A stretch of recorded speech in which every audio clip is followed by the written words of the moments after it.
Fikir Van Baskerville, salah satu anak Hugo Le Baskerville yang tidak dianggap.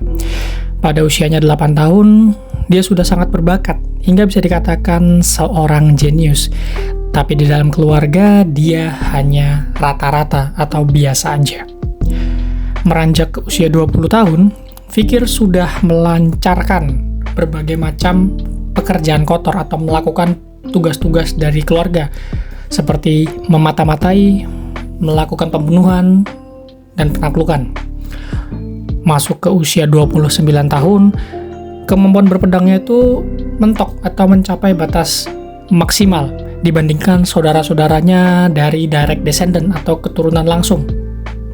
Di usianya ke-30, gerbang menuju Demon Realm terbuka, menandakan invasi demon ke teritori manusia.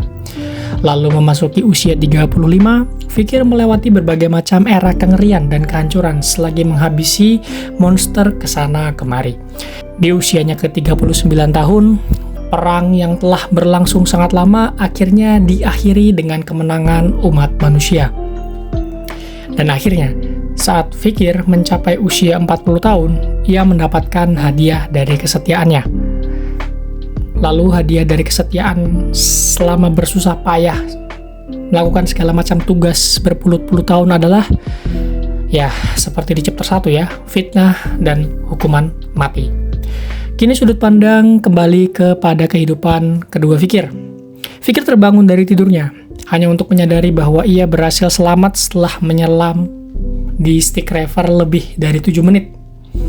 Kini Fikir memiliki start atau awalan yang jauh lebih baik dari kehidupan sebelumnya. Karena di chapter pertama udah dimention kalau bayi nyemplung di situ dapat kekuatan atau tubuhnya tuh bisa jadi lebih keras, fisiknya lebih kuat. Apalagi Fikir di sini menyelam sambil minum air secara harfiah. Hampir 7 menit lebih, kira-kira seperti itu. Dan di tengah-tengah monolognya tadi, tiba-tiba ada perawat atau neni yang ngebawa kotak hadiah. Dan sedikit nge-mention kayak ada kata madam di situ. Fikir tahu bahwa dia tidak mungkin mendapatkan hadiah karena dia adalah illegitimate child atau tadi bukan direct descendant lah gampangannya. Anak yang tidak sah, bukan dari keturunan langsung. Hadiah itu terbuka sendiri dan yang keluar adalah ular yang sangat beracun atau berbisa. Fikir berdiri siaga dan menata segala macam informasi yang ia peroleh. Dia berdiri nih bocah nih kayak, oke, apa yang terjadi gitu. Madam gitu, madam ini berarti ada seseorang nih gitu, orang penting nih gitu. Yang berniat orang penting itu untuk menyingkirkan Fikir. Tujuannya apa? Untuk mengurangi saingan sepertinya. Meski artinya jika ular itu lepas, maka ular-ular itu bisa menghabisi seluruh anak yang ada di tempat itu. Ular-ular itu langsung menyerang Fikir, tapi Fikir mencengkramnya dengan mudah. Fikir tersenyum dan takjub dengan kelakuan keluarga Baskerville ya, yang rela membunuh demi mengurangi saingan doang. Ini anak-anak loh. Mereka ada madam nih, tanda quote and quote siapa kita nggak tahu, itu rela loh melakukan hal sekeji ini, ngirim ular loh cuy ke tempat bocah. Dan hal ini semakin memperkuat loh tekad Fikir untuk menghancurkan keluarga Baskerville. Keesokan paginya, para pelayan Baskerville yang kaget karena mendapati seorang anak tertidur di antara tubuh ular beracun yang sudah mati. Semua neni yang berjaga di malam itu disiksa, lalu dihabisi setelahnya. Dan penyebab kemunculan dari ular beracun itu tetap tidak diketahui sampai detik ini. Tapi hanya seorang Hound muda yang mengetahui kebenaran malam itu. 8 tahun berlalu, terlihat Fikir yang sudah tumbuh besar menghadiri kelas bersama saudara-saudara atau siswa yang lainnya. Di dalam kelas itu dijelaskan tentang tingkatan dalam berpedang atau level of swordsmanship. Yang paling bawah adalah mereka yang belum bisa mengimbui pedang mereka dengan mana disebut sword beginner, yang bisa memberikan pedangnya dengan sedikit sentuhan mana disebut sword expert, ketika bisa memenuhi seluruh pedangnya dengan mana seperti membentuk aura disebut sword graduator, dan puncaknya adalah bisa membentuk aura dengan solid, kokoh, dan mengubah bentuknya sesuka hati. Jadi bebas gitu ngubahnya. Itu disebut Sword Master.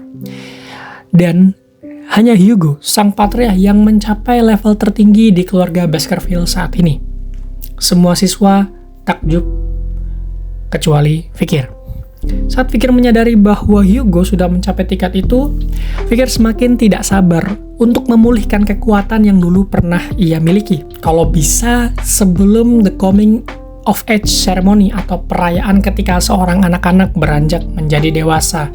Ini biasanya ada ya di komik yang menyusung tema medieval, itu pasti akan ada semacam upacara seperti ini gitu. Pengajar di sana takjub dengan Fikir karena Fikir tuh memiliki fisik yang sangat kuat. Tadi udah di-mention ya, karena dia udah berendam di stick river selama 7 menit gitu kan. Dan hanya dibutuhkan beberapa pelajaran doang untuk membuat Fikir tuh langsung mengetahui banyak hal tuh. Diajarin satu, Fikir tuh tahu 100 gitu. Dan itulah yang ngebuat pengajar itu menyimpulkan bahwa Fikir ini memiliki talenta yang lebih hebat dibandingkan siswa yang lainnya. Dia juga mikir kayak, ini Patria mungkin akan senang dengar berita ini, dengar progresi Fikir yang cepet banget ini. Fikir hanya tenggelam dalam pikirannya, belum sadar bahwa dia itu dipelototi oleh 3 siswa kembar. Latar berganti dan 3 siswa kembar itu memanggil Fikir ke gudang untuk, tentu aja dong, untuk apa lagi? Untuk merundungnya. Fikir hanya terdiam dan mengingat masa lalu tentang siapa mereka bertiga. Kembar 3 adalah orang yang menusuk Fikir saat Fikir tuh lari dari pengejaran. Dia tuh dituduh kan, langsung kan Fikir lari, tentunya nggak mungkin dong menyerahkan diri kan. Nah itu mereka yang nusuk Fikir lah. Jadi Fikir ingat banget nih. Nama ketiganya itu, julukannya tuh Trident, Hugo Le Baskerville Trident. Yang paling tua atau sulung bernama Highborough Le Baskerville. Yang tengah Middleborough Le Baskerville. Si bontot atau bungsu Lowborough Le Baskerville. Saat mengetahui bahwa si kembar akan menjadi masalah ke depannya, Fikir berpikir untuk memberi mereka pelajaran. Karena berita tentang Fikir yang berendam 7 menit itu udah kesebar ke seluruh keluarga, salah satu dari si kembar itu menodongkan pisau ke arah Fikir, tubuh Fikir, untuk ngetes aja nih beneran nggak sih kuat nih bocah nih, apa cuma rumor doang gitu. Nah mereka tuh nyobalah kayak membuli Fikir dengan pisau itu, dan Fikir itu hanya diam dan ngikutin permainan mereka. Beberapa menit berlalu dan ternyata benar tubuh Fikir tidak terluka sama sekali, dan kembar itu hanya kayak aduh kok nggak asik nih, kebal juga dia gitu. Dan akhirnya mereka tuh berniat melepaskan Fikir dan membiarkan Fikir tuh pergi aja dari situ. Tapi sebelum itu Fikir menggigit salah satu jari dari si kembar hingga terputus. Yang digigit teriak dan Fikir hanya tersenyum. Dan yang 2 lainnya masih berlagak kuat, tapi yang tadi tentunya tidak dong, kan putus jarinya. Setelah menenangkan salah satu dari mereka, Fikir tidak berencana membiarkan mereka pergi begitu saja. Mereka yang merasa lebih tua nggak terima dong, kamu siapa gitu, kita tuh lebih tua dari kamu gitu. Dan langsung menyerang Fikir. Ternyata waktu Fikir diserang itu nggak luka, udah sekuat tenaga kan. Sebelumnya kan dijahili doang, mungkin kayak disabet-sabetin atau digesek-gesekin pakai pedang. Nah ini beneran dengan niat menyerang, tapi berujung gagal karena Fikir nggak terluka sama sekali. Dan akhirnya di sini Fikir tuh mengingatkan kepada mereka tentang cara bekerjanya keluarga Baskerville atau sistem atau moto keluarga Baskerville. Yang kuat dan yang berkompeten itu yang berkuasa. Jadi nggak memandang umur, usia, atau apapun itu. Akhirnya Fikir memulai prosesi keakraban antar siswanya. Memberikan senyum ramah, anak usia 8 tahun ya, senyum ramah, pelayanan, hospitality. Chapter 2 berakhir. Masuk ke chapter 3. Fikir akhirnya melepaskan cengkeramannya dan langsung memukuli salah satunya. Salah satunya maju terus kena tendang Fikir. Dan sisa yang terluka tadi cuma ketakutan kayak, Bang, udah bang gitu. Fikir mengambil pisau yang tadi dipakai buat ngebully Fikir dan berniat itu untuk membiarkan salah satunya lolos. Ketiganya terbangun dan bertanya siapa yang akan Fikir biarkan pergi. Tanpa iba, Fikir langsung melempar pisau itu dan menyuruh mereka bertiga memutuskan siapa yang layak keluar di sana hidup-hidup. Dan mereka hanya tatap-tatapan lah memandangi satu sama lain. Fikir keluar dan menutup ruangan itu dan merasa lega bahwa Fikir telah memecah belah si kembar tiga itu. Latar berganti. Di sana sang kepala pelayan atau butler sedang menjelaskan situasi yang tidak mengenakan soal tambang ruby yang diklaim Mork Clan atau keluarga Mork, bahwa tambang tersebut itu masuk ke wilayahnya Mork Clan. Nah, di situ ada seorang pria yang menjawab bahwa masalah itu akan bisa diselesaikan karena perwakilan dari Mork Clan akan berkunjung dalam waktu dekat. Pria tersebut menanyakan apakah ada laporan lainnya kepada si butler. Sang butler hanya menjabarkan bahwa Fikir berhasil menyelesaikan ujian yang diselenggarakan di benteng Juvenly dengan skor paling tertinggi ya untuk ujian tertulisnya. Dan ternyata pria yang bertanya di situ adalah Hugo, sang patria. Tersenyum setelah mendapat laporan itu, Hugo tidak sabar untuk menanti hasil dari ujian praktek yang akan diadakan 5 hari lagi. Diikuti laporan tambahan bahwa ada siswa yang berkelahi. Hugo bertanya, siapa yang tewas?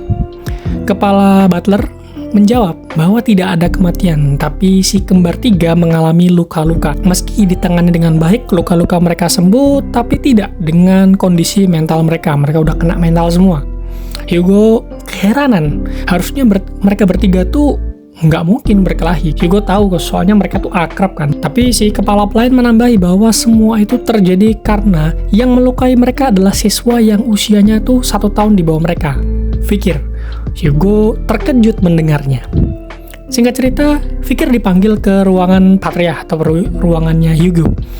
Mereka bertegur sapa dengan formal dan Fikir memberi senyuman ramahnya di depan Patria. Hugo menanyai kejadian perkelahian antar Fikir dengan si kembar.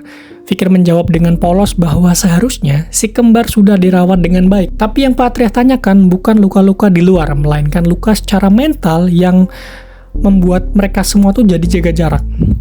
Fikir terdiam mendengar itu dan Patria mempertanyakan bahwa pastinya ada yang salah di sana, ada yang nggak beres nih kok tiba-tiba begini. Apa yang kamu lakukan lah? Secara nggak langsung nanya begitu. Fikir terdiam mendengar itu dan bertanya balik, mempertanyakan tindakan dia itu benar apa nggak. Terus Patria juga langsung nimpal kayak, kamu telah merusak mereka loh gitu. Terus Fikir tuh melotot akhirnya.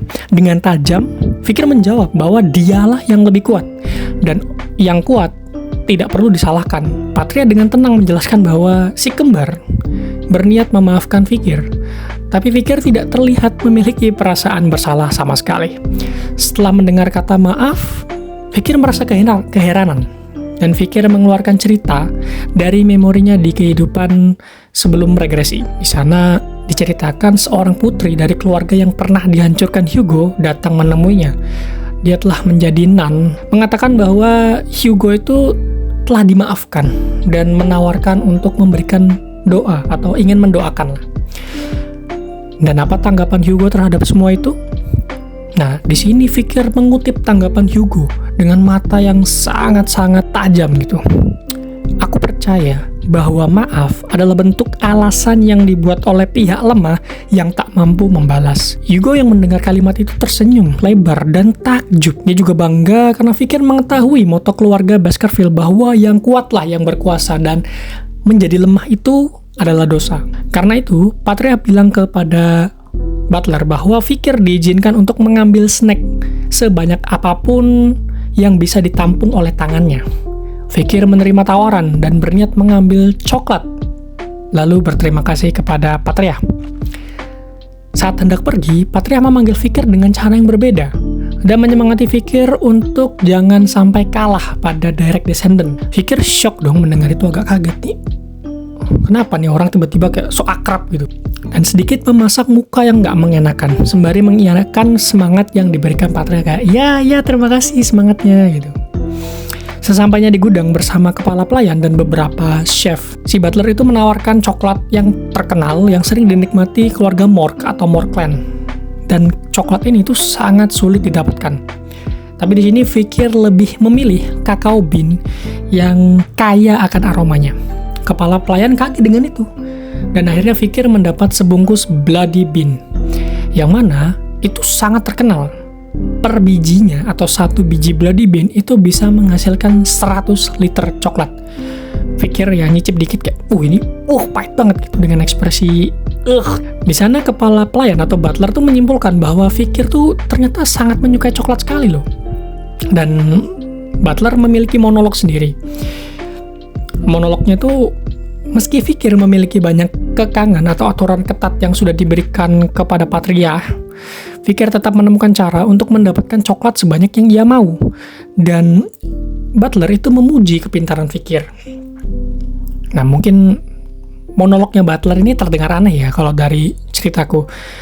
Dan ini yang saya tangkap dari monolognya itu mungkin kayak gini. Daripada dapat coklat atau coklat yang jadi, Fikir tuh minta bahan mentah. Nah, aturan di awal bahwa Fikir tuh cuma boleh ngambil snack sebanyak yang tangannya bisa bawa, tapi kalau misalnya Fikir bawa binnya atau bahan mentahnya, Fikir tuh bisa dapat coklat yang jauh lebih banyak, tinggal nyuruh chef-chef dari keluarga tuh kayak, nih bikinin nih.